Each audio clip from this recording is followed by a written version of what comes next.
Namun kita melihat hanya pada figur Patrick pacar gitu ya, itu yang terlihat bahwa pada situasi hubungannya sudah tidak baik, itu kelihatan memang ada eskalasi peningkatan emosi, baik terhadap diri maupun bisa keluar ke orang lain ya, pacarnya tadi gitu.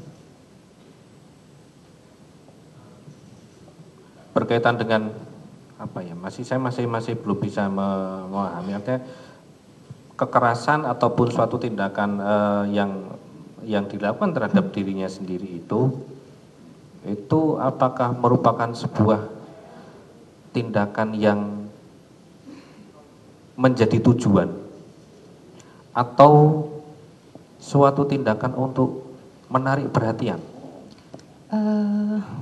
Kalau kita pelajari dari pola-pola relasi sama transkrip komunikasi dari SMS dan transkrip email, memang di awal-awal waktu Januari putus pertama kali masuk ke rumah sakit, data dari kepolisian tersebut di Australia itu sebelum tindakan melakukan agresivitas impulsif terhadap diri, biasanya dia menelpon pacar atau orang yang di dekatnya gitu.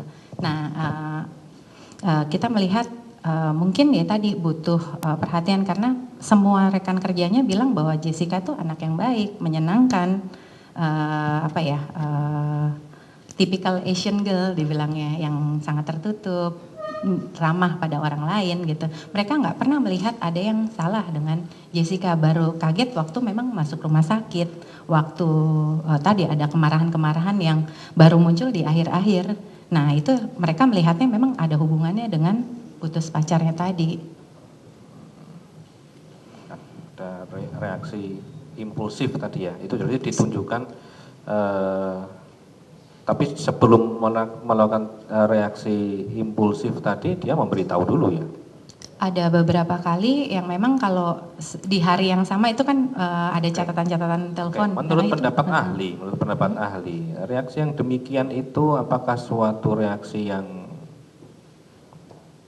disengaja dan menjadi tujuan reaksi impulsifnya itu, atau menarik perhatian? Ini tadi belum terjawab tadi. Untuk menarik perhatian seseorang. Perlu dieksplorasi lebih jauh karena gini, kita nggak bisa melihat satu aksi itu begitu saja. Kita harus menanyakan pada terperiksa apakah tadi tujuannya, karena pada beberapa kasus ada juga yang memang tadi kita pengen bunuh diri tapi situasinya kita belum siap gitu, jadi kita butuh pertolongan. Nah itu mungkin cara kita meminta pertolongan tiap orang kan berbeda-beda, yang itu kita nggak dapat karena selama pemeriksaan Jessica sama sekali tidak pernah menyebut punya masalah psikologis, nggak pernah masuk rumah sakit. Itu yang berbeda sehingga kita waktu itu nggak bisa mengeksplor sejauh itu.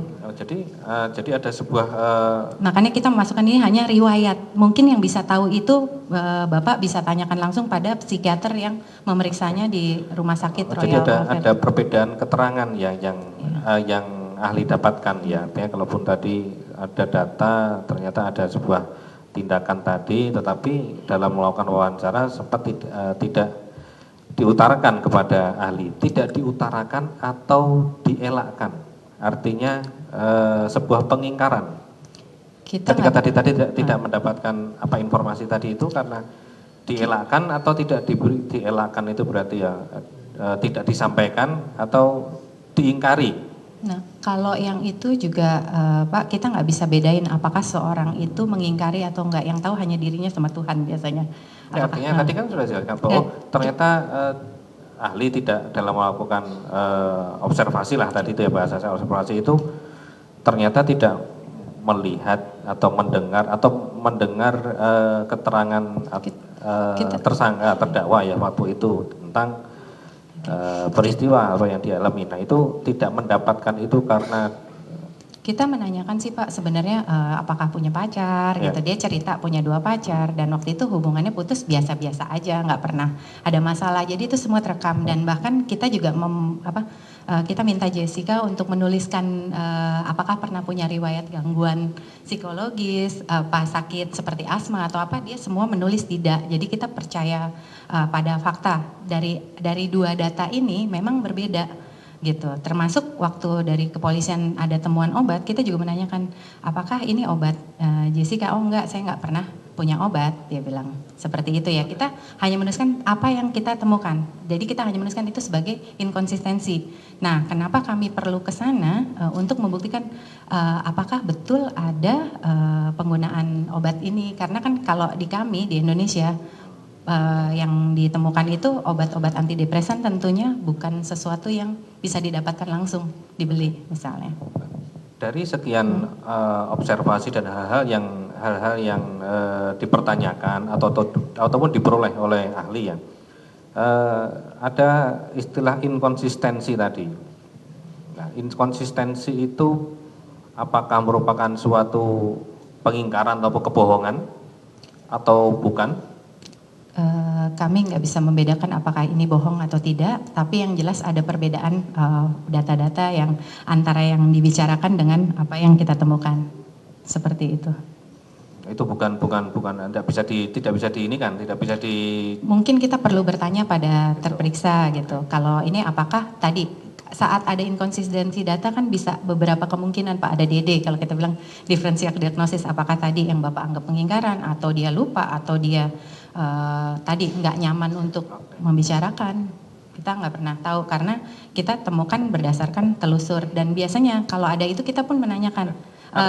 Terutama gini Pak, saya mau coba jelaskan dulu sebentar. Contoh waktu Jessica bilang ada inkonsistensi, dia menggoyang-goyangkan tubuh Hani bareng sama ini. Dia bicara begitu. Waktu kita minta tayangan pada tanggal 3 setelah kita wawancara Jessica, kita lihat oh ternyata di situ nggak ada. Di pertemuan berikutnya tim kita menanyakan apakah kamu lupa atau ini. Dia bilang enggak, saya ingat betul saya melakukan itu. Ya sudah, itu yang kita dapatkan. Bahwa dia cukup persisten, dia cukup tahu apa yang dia buat.